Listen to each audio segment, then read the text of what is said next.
This is Ty Dickinson and Erica Lopez from the University of Oklahoma Weather Lab with your weekly regional forecast starting on Friday, October 6, 2017. There have been changes to the drought monitor since last week.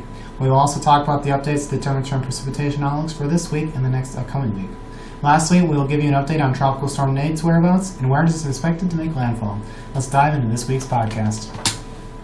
In the 6 to 10 day temperature outlook, an upper air trough is forecast over the Pacific Northwest, bringing the probabilities for below normal temperatures to 33 to 40% chance. The rest of the CONUS is forecast to experience above, near to above normal heights, tilting odds towards above normal, especially in the southwest and east of the Mississippi River. Probabilities for above normal temperatures in these regions vary between 33 and to about 50%. Forecast confidence is lower for days 8 to 14 due to greater uncertainty in the evolution of the trough over the Pacific Northwest. For this reason, probabilities are kept lower throughout much of the CONUS. Near normal temperatures are favored for the Northwest due to this uncertainty. Near normal temperatures are also favored in the south central United States. Above normal temperatures are favored for the rest of the CONUS, especially in the Southwest and the Great Lakes, where confidence is slightly higher, resulting in probabilities of about 50%. Temperature anomalies are currently forecast to be only about a degree or two for both above and below normal areas. For the 6 to 10 day precipitation outlook, the earlier mentioned trough in the Pacific Northwest increases probabilities for near to above normal precipitation. Most of the central part of the CONUS is favored for below normal precipitation extending up to the Great Lakes region.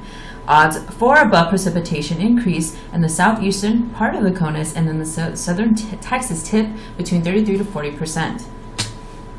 A surface high pressure is forecast to dominate the central United States, resulting in probabilities being tilted toward below normal for precipitation.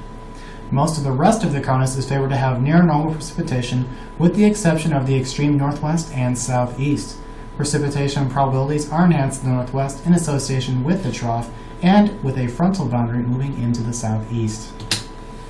Let's now take a look at a much different drought monitor since last week. Beginning in Texas, virtually all dry areas in West Texas have been removed after the remnants of Pacific tropical system moved through.